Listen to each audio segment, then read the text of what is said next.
이제 제3자를 위한 계약을 보도록 하겠습니다. 이 제3자를 위한 계약은 147페이지 있는데요. 이거는 최근 6, 7년 동안 한 번도 빠진 적이 없습니다. 실제 시험에서 그만큼 중요하고, 또 제가 모의고사를 내봐도 꼭 내고 싶습니다. 왜냐하면 헷갈리게 돼 있어요. 문제도 좋고 리걸 마인드 키우기도 좋고, 그래서 꼭 보시기 바라고요. 특히 가불병으로 나오기 때문에 어려워하시는 분이 있는데 공부하시면 간단하니까 얘 놓치면 절대 안 됩니다. 나올지 안 나올지 모르겠다 그런 데는 오히려 갈등이 생기지만, 나오는 데는 집중적으로 보시면 맞출 수 있고요. 특히 제3자를 위한 계약은 우리 책에도 한 장밖에 안 돼요. 제 요약집에 한 장밖에 안 되기 때문에 자세히 보시기 바라고요. 설명을 들으시면서 교재를 보시면 충분히 맞출 수 있습니다. 제3자를 위한 계약, 제가 그림도 많이 해놨고, 자 보도록 하겠습니다. 일단 제3자를 위한 계약은요, 뒤에 그림을 보기 전에 대충 내용을 보도록 하겠습니다. 계약 당사자가 아닌 제3자로 하여금 직접 계약 당사자 일방에 대해서 채권을 취득한다, 이렇게 되어 있고요. 이는 특별한 계약은 아니고 일반적인 계약 내용 중에 제3자 약관이 들어있다, 그런 차이밖에 없습니다. 이는 특별한 계약이 아니라 보통 계약의 내용 중에 제3자 약관이 있다, 그런 차이밖에 없다는 거. 그런데 이제 제3자를 위한 계약으로 볼 수 있느냐 없느냐가 문제되는데, 그림 해놨습니다만은 병존적 채무인수는 채무자 2명이기 때문에 제3자를 위한 계약으로 볼 수 있어도 면책적 채무인수는 채무자가 하나이기 때문에 볼 수 없습니다. 이 채무인수는 시험범위는 아니지만 그냥 빚을 떠안는다 보시면 되겠네요. 자, 이것은 좀 이따 그림을 통해서 보도록 하겠습니다. 자, 제3자를 위한 계약은 정말 중요하고 시험에 꼭 나온다, 그래서 제가 그림을 그려놨습니다. 자, 보시도록 하겠습니다. 제3자를 위한 계약. 자, 제가 예를 들었으니까 잘 보시고, 얘는 절대 놓치면 안 된다는 거 한 문제 꼭 맞춰야 되죠. 이 계약법 파트에서 안 나온 적이 없었습니다. 그만큼 중요하고요. 바로 이어서 별 해제도 마찬가지죠. 자, 이 갑이 채권자 요약자, 을이 채무자나 계약자, 병이 제3자 수익자인데요. 이렇게 하면 모르겠죠? 제가 예를 들게요. 예를 들겠습니다. 갑이라는 사람이 을인 친구에게 돈을 100만 원을 빌려줬습니다. 100만 원. 그러니까 이제 갑이 채권자, 을이 채무자가 되겠죠.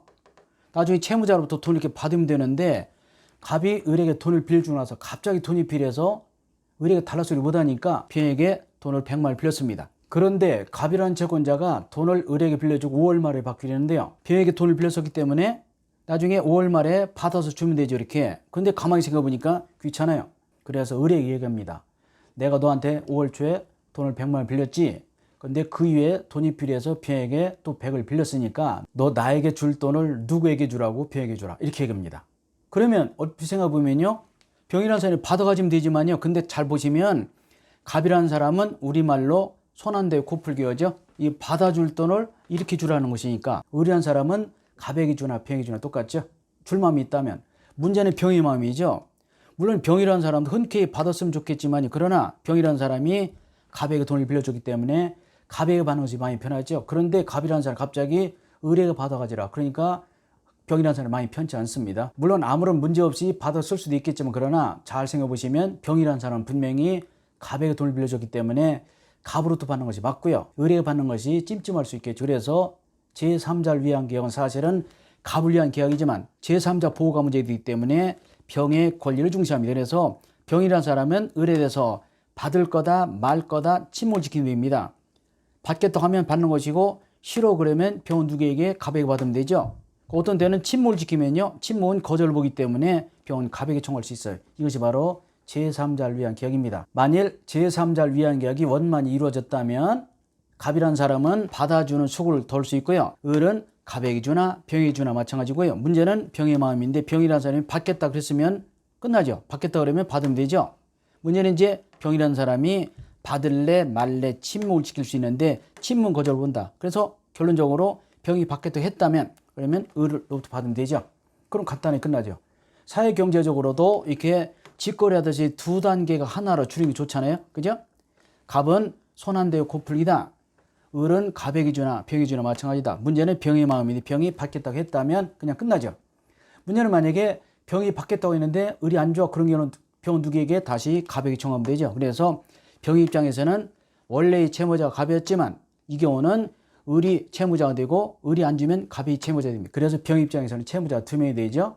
원래는 갑이 채무자였지만, 그러나 을이 주겠다고 했기 때문에 을로부터 받아 안 주면 갑에게 청하기 때문에 병의 입장에서는 채무자 2명이다라고 보시면 되겠네요. 이때 나오는 것이 채무인수가 되겠습니다. 자, 이어서 보시겠습니다. 병존적 채무이수라는 것은 채무자가 두 명이라는 얘기죠. 병존. 갑과 을이 채권 채무자 관계에 있는데요. 을이 채무자인데 마치 병이 보증을 쓰듯이 채무자는 도둑입니다. 그러면 갑의 입장에서는 병존적 채무이수는 을에게도 청구할 수 있고 병에게도 청구할 수 있기 때문에 따라서 이 경우는 갑의 입장에서는 채무자가 두 명이잖아요. 따라서 병존적 채무이수는 제3자를 위한 계약으로 볼 수 있습니다. 아셨죠? 아까 제3자를 위한 계약도 채무자가 두 명이라고 했잖아요. 그래서 병존적 채무이수는 제3자를 위한 계약으로 볼 수 있다. 이런 얘기 되었고요. 이에 반해서 면책적 채무이수를 보도록 하겠습니다. 면책이 무슨 소리죠? 책임을 면한다.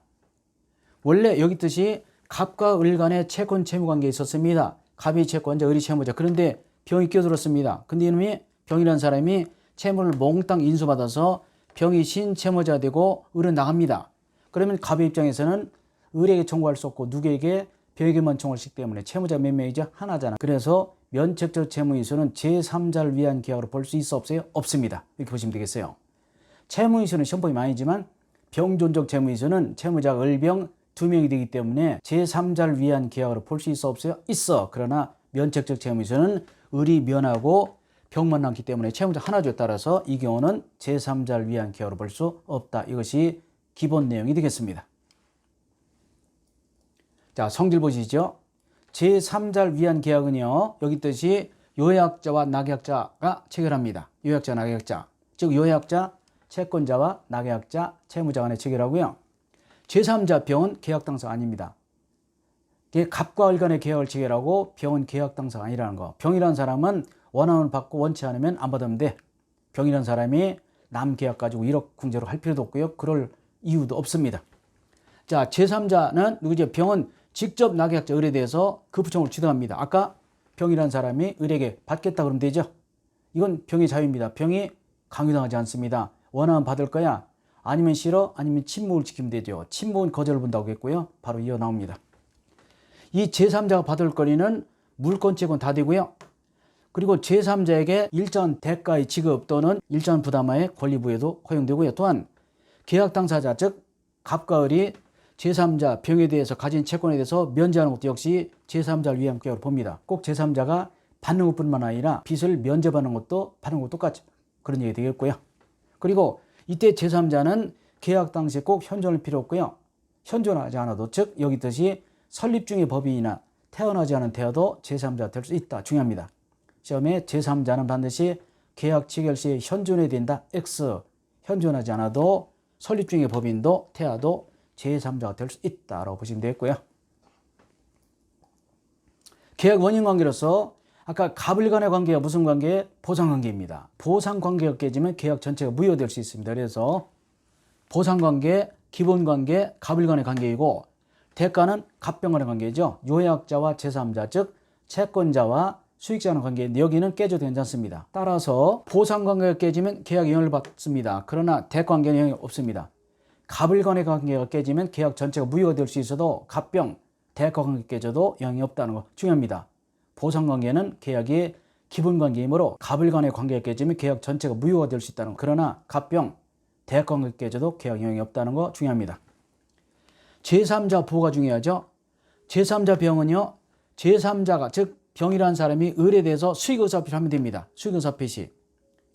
이때 제3자의 수익의사표시는 제3자의 권리의 발생 요건이지 계약 성립 효과는 전혀 관련 없습니다. 제3자의 수익의사표시는 제3자 자신의 권리의 발생 요건이지 계약의 효력 발생 요건 아니라는 것 다시 한번 보십니다. 제3자 권리 취득은 제3자 병이 을에 대해서 받겠다는 의사표를 한때 성립하는데요. 제3자의 수익의사표시는 제3자의 단순한 권리 발생 요건이지 여기 뜻이 계약 성립과 효력과는 전혀 관련 없다는 거. 제3자가 받겠다. 수익의 의사표시 할 수 있는 지위는요. 형성권이고 재산권이기 때문에 상속되고 채권자가 대신 행사할 수 있고 내가 권리를 받겠다는 것은 재산권이기 때문에 당연히 상속되고 다른 채권자가 대신 행사할 수 있다는 거. 제3자가 받겠다고 했습니다. 그럼 병을 보여야 되죠. 이 경우는 제3자의 권리가 발생한 후에는 계약 당사자 갑과 을이라도 제3자 권리를 변경 소멸시키면 안 되겠죠. 자, 제3자에게는요. 병은 계약 당사자가 아니기 때문에 계약의 해제, 무효, 취소 주장할 수 없습니다. 누구만이 주장할 수 있나요? 갑과 을만이 주장할 수 있습니다. 계약 당사자가 갑과 을이기 때문에 갑과 을만이 계약의 무효, 취소, 해제를 주장할 수 있지 제3자 병은 계약의 무효, 취소, 해제 주장할 수 없다. 누구만이 주장할 수 있다고요? 갑과 을만이 주장할 수 있다. 즉 병은 계약 당사자가 아니다 라고 보시면 되겠고요. 그리고 이 제3자는 우리 일반적으로 선의 제3자 보기 전에 그 제3자 아닙니다. 즉 여기 있죠. 이미 배웠습니다만 107조도 110조 즉 비정상적 의사피시에 관한 그 제3자 아니라는 거 중요하죠. 우연히 수익자를 제3자로 부를 뿐이고 이 제3자는 선의 제3자로 보호받지 못한다는 아주 중요한 내용이 되겠습니다. 우연히 수익자를 제3자로 부를 뿐이고 제3자가 선의 제3자 그 제3자가 아니라는 거. 요약자 및 낙약자에 대한 효력이고요. 요약자 갑, 낙약자 을. 채권자는요. 요약자 갑은 낙약자 을에게 빨리 병에게 이행하라 청구할 수 있습니다. 만약에 을이라는 친구가 병에게 이행하지 않으면 병은 갑에게 쫓아오겠죠. 따라서 요약자 갑은 을에게 빨리 병에게 이행할 것을 청구할 수 있고요. 그리고 만약에 을이 병에게 이행하지 않으면 갑은 계약을 해지할 수 있겠네요. 이때 중요한 거 판례가 나왔습니다. 제3자가 수익의 의사를 한 이후에도 을이라는 친구가 이행하지 않을 때는요. 제3자의 동의 없이도 해지할 수 있다. 이게 정말 중요합니다. 학설은 얻어야 된다. 판례는 어차피 해제권이 갑에게 있기 때문에 을이 병에게 이행하지 않았다. 그 경우는 갑은 을과의 계약을 해제할 수 있다. 이때 병의 동의 필요 없다는 것입니다. 물론 병이라는 사람이 받겠다고 한 이후에 계약을 해제하게 되면요. 병은 을에 대해서 그로 인한 배상을 따로 청구할 수 있습니다. 아주 중요한 내용이 되겠고요. 그래서 동의 없이도 해지할 수 있다는 거. 낙약자 을이죠. 을의 권리는 낙약자는 기본계약 즉 갑을 간의 관계에서 생기는 항변으로 대항할 수 있습니다. 왜냐하면 보상관계죠. 깨지면 무효라고 했어요. 그리고 낙약자는요. 만약에 을이 병에게 주기로 했는데 병이라는 사람이 통장번호를 안 불러줘. 그런 경우는 을이라는 사람이 병에게 물어볼 수 있습니다. 잘 보시고요. 낙약자 을은 상당한 기간을 정하여 이 향수 여부 받을래 말래 여부의 확답을 제3자 병에게 최고 물어볼 수 있고 이 중요합니다. 낙약자가 을이라는 사람이 그 기간에 확답을 받지 못한 때는 제3자가 수익을 받을 것을 거절을 봅니다. 즉 친문 거절을 본다는 거. 이때 중요한 것이 받, 거절, 본다. 도달주의라는 게 중요합니다. 그래서 을이라는 놈이 물어봤더니 병이라는 놈이 그 기간에 답변을 하지 않아서 을이라는 친구가 답변을 받지 못한 때는 제3자가 나는 안 받을 거야. 다시 말해서 을에게 안 받고 갑에게 청구할 거야 라고 보는 것을 보겠다. 즉 병의 수익의사피시에 거절을 본다. 친목은 거절을 본다는 거 중요하죠. 물어봤더니 대답하지 않으면 병은 거절을 보겠다. 즉 병은 누구에게 청구한다고? 갑에게 청구한다. 그런 뜻이 되겠습니다. 중요한 내용이 되겠고요. 굉장히 중요하다. 낙약자가 을이라는 놈이 병에게 계약을 이행했습니다. 그럼 당연히 병은 수익을 받았겠죠. 그런데 그 이후에 갑을 간의 계약이 해지되었다 하더라도 누구는 을이라는 친구는 병에게 이미 지급했다면 병에게는 부당이익반은 청구할 수 없고 누구에게 청구하라고? 갑에게. 그렇죠? 병에게 줬다 뺐다 하면 안 될 거 아니야. 그래서 낙약자 을이 제3자에게 채무 이행을 한 이후에 계약이 해제되었다. 그렇다 하더라도 낙약자는 이미 지급한 것에 반환 청구할 수 없고 누구에게 청구하라고? 갑에게 청구하라. 이렇게 되어 있습니다. 아주 중요하죠? 제3자를 위한 계약은요. 갑을 병으로 나와서 정말 중요하기도 하고 사람이 셋인데 이름이 두 가지잖아요. 그죠?